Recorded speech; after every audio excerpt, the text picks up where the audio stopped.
Hi everybody, we're back with Gnome on the Go. Today we're going to talk about travel tips with kids. Number 4.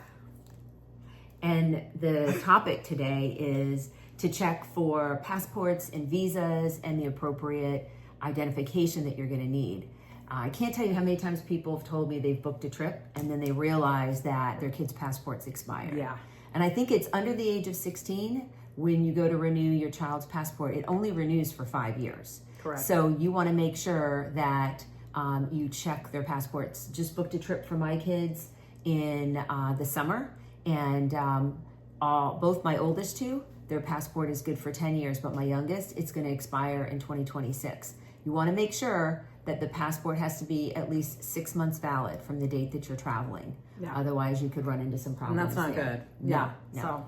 And also with the visas, it's really important. So I've tried to circumvent the system.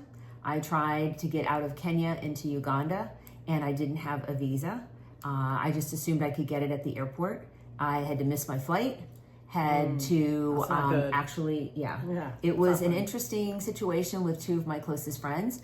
We ended up having to fly to close to the border in Uganda and then go through a customs area, pay a little money on the side to get in front of that line, and get visas to get into Uganda. So I would just say, do planning in advance. Make sure you have the appropriate paperwork.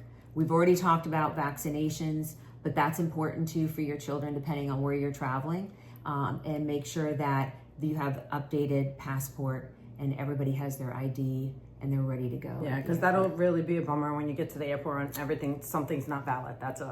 And it could cost you a lot more money and having to rebook things. Yeah. So just remember, travel tips with Gnome on the Go.